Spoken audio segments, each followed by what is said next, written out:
that the question is how to prepare the tool to go from a closed environment where we are all friends, we are all sharing the same values, we are all having the ambition to deliver something valuable to comply with the grant agreement of the Commission. Let's also make that point, but also because we also have the ambition to serve our own community and serve our own organizations. So that's the closed environment of a project. And now the question here, how to go next? And that will not be another project. No, perhaps. Question mark. There are some time. The future is not always foreseeable. But so the idea here is really to prepare the tool to live in an open environment where we will face even an even larger scale of users and of assessment and of data. Users coming from everywhere, users coming from that we don't know necessarily, and we don't need to know because Andrea, who has been today the main interface for all this expansion, all these newcomers willing to develop assessment, Andrea cannot do that permanently, no point. So it's really moving from this closed environment to an open one with new users, with more data, with more case, with more expansion, so an expandable environment. And again, still maintaining this tool as an open knowledge platform, knowledge hub, knowledge platform, where we are enabling communities to progress, to assess where they are and progress on this transformation of the healthcare system. For the moment, we are still mainly focusing on the healthcare system. We have not seen yet a full-blown expansion outside the health and care system. Well, that's the future, perhaps. We will see. But so, preparing the tool. Let's and still the trouble now is that I need also to be on time with my. So, preparing the tool. Yeah. So, where are we today? With this drawing, we try to symbolize a bit where we are. Starting point, the project, we created something, and then the idea was, what do we do? Either we simply close everything, the website run, it remain available and people can use it. That's public access. That's the first dot that you see in this arrow, public access, and that's it. That could have been the case, but clearly it's not the case, and that's the good news for all those who are from outside the consortium who don't know that yet. But there will be a future, and the future on this arrow is secured today by the Scottish government, who will operate and maintain a reference implementation, which will, and you will get the details later on, but maintain the reference implementation available for new users, available for existing users, and available for new users. That will be for a certain period of time, and this has not been fixed yet, but at least for some time, and then we can go even further than that. If with a bit of creativity, we can also consider that the tool could be licensed to third party for other purposes, and then installing the tool on another server for doing things that people or organizations want to do. That could also be a solution. And then we could even go further, and you see also possibility also to develop further activities and provide, in addition to the tools, some consultancy services and so on. But all this is not secured yet. We are walking before running, so we are for the moment at this level where the future for coming years is secure. But you also see in this slide this on the corner here the profile of the business model canvas. It's just an alert to tell us that for each of these phases, for each of these exploitation situations, we will have to think about how to resource that, how to organize that, who will partner, and what will be the value, and all these sort of things. So there's still work to be done in this respect, and that's an alert if we want to create something that becomes sustainable. But so there will be a future. What we have done today, first of all, adapting the landing page of the online tool in order to enable Axel Digital Neighborhoods Okay, I'm losing the screen here. So enabling, so providing a landing page where newcomers, here we are starting to think about newcomers, where newcomers arrives and see, okay, they can develop, they can work on assessment on integrated care and different type of integrated care, or they can develop or consider other assessment, and that's where we find now the assessment created by Axel and the one created by Digital Neighborhood. But also now there is a form that is open for creating a new access, a brand new assessment. So today the tool is already open to this expansion and to the creativity of the community. That's one step. Now, I was saying, becoming a new user. How do we manage that? How do we see this? First of all, we will, and that we are in the process of ensuring that anonymous visitors can play with the tool, just to see how it works, and just to get a feeling, and to understand how they can exploit it, what they can do with it. There will be no saving of data; it's just playing with the tool. But of course, from the moment they say that the new user says, I have something to do with that, then there will be a need for registering. There will be some criteria. We are still working on how to organize this registration process.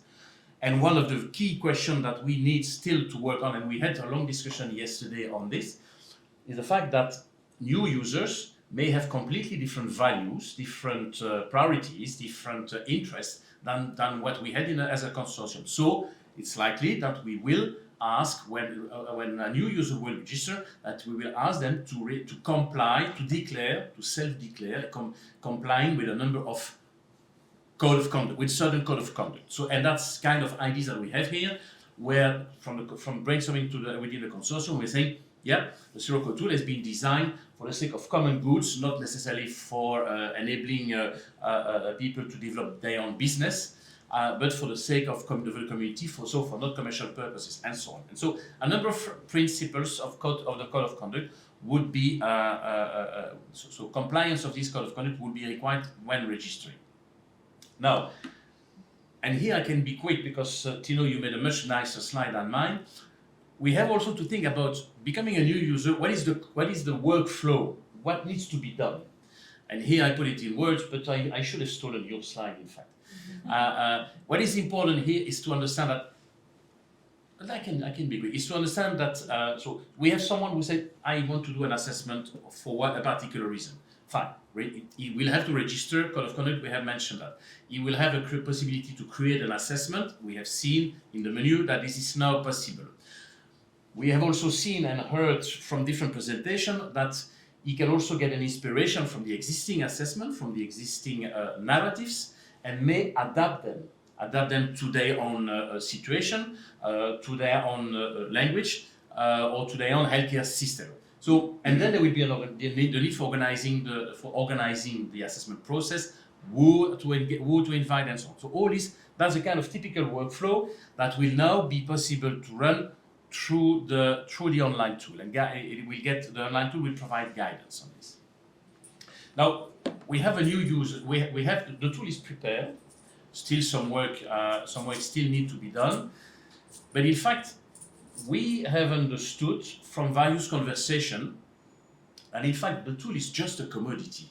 That perhaps a bit hard to say that, but the reality here is that what has much more value than the tool itself is the community around the tool. It's all the users who are making experience, who are developing knowledge, who are sharing their knowledge, and who are also knowledge not only, well, that can be on integrated care, that can be on open innovation, also on other topics, but it's also knowledge about participatory design, about how to engage people. And that's also a very important element of the knowledge to develop. So this community needs to be sustained. And I was using these slides that came from Andrea from 6 months ago. It is completely outdated.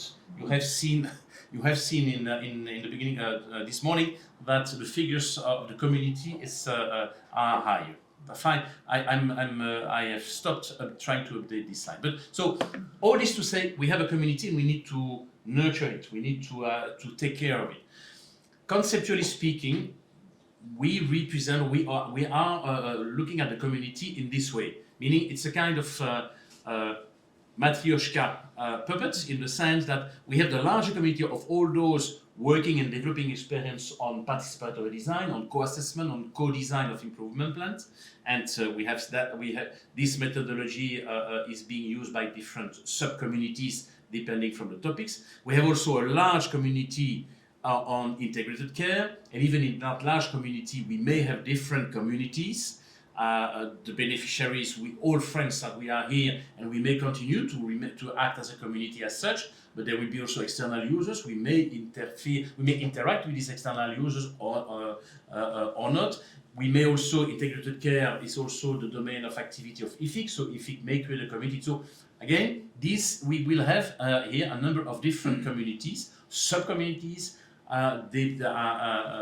dedicated to either a geographical area or a topic. And then I should, of course, not forget to mention, within integrated care, the goal-oriented care community that our friends from Flanders are developing at a large scale, are ambitioning to develop it at a large scale.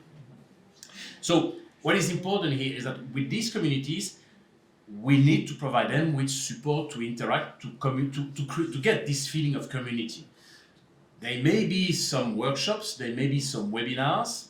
That's something that is still to be considered, but at least there is also a need to communicate through the tool in order to learn from each other, or in order to progress in the self-assessment. And in fact, that's exactly the point.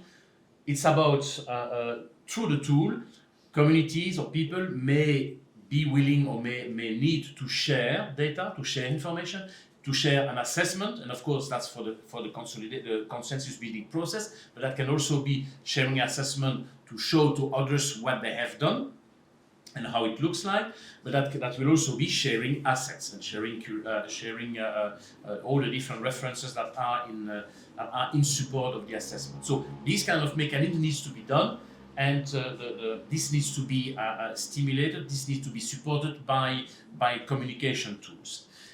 There will also be, and that's the brand new feature, we have also now, we are in the process of finishing now, implementing an online forum with chat buttons, where at different places in the assessment process and even when looking at assets, where people will be able to ask questions and so to interact with people. So all this is really aiming at helping to develop and to maintain the community. Now, another important point also, we have the assessment, and we need to. So we will have the assessment, and we hope the assessment database will continue to grow and will continue to be used. But also assets. We have also John has announced that we have 654 assets today available through the tool and in support of the assessment. So what is important also to mention that even beyond the project, these assets will be maintained. There is still a connection between an asset and the author, the originator of the asset. So if there are questions, or if the asset has disappeared because the website has changed, whatever, there will still be a possibility for asking the author to resolve the issue. So the asset, the 654 assets, will be maintained. And then we do hope that new assets will come in as far as the hub, the tool is used, as far as there are new assessment. Maybe our friends from Axel or from certainly from Flanders, but others will come with some asset, will come with some documentation to help to provide guidance on to help others to improve their maturity. So that mechanism will be maintained. It will, for the moment, be self-governed. So that means that people will be authorized, provided that they got the authorization to access, and that here we come to the question on the code of conduct, but provided that they will be authorized to add assets, and these assets will be, as it is today, they will be ranked in their usefulness. So if someone finds that this asset is useful, is relevant for this dimension, that the asset will be right. So hopefully we hope that this in the beginning that this will work. Then we will have to analyze how it evolves and whether we need to do something more in the future. But so that's how we have prepared the tool, how we are preparing the tool to go ahead beyond May 2022. And I will finish with this slide here by saying that you remember this arrow. So we have prepared the tool.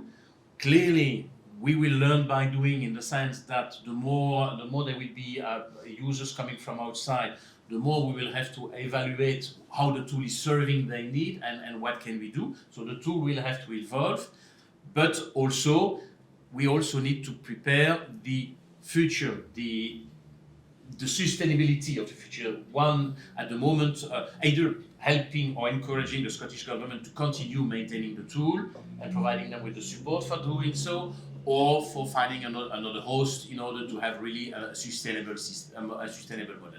And here, again, there will be a call to the partners of the consortium and to some others to put some energy to maintain, to look at the future and to develop, to create a sustainable business model for the tool. So that's where we are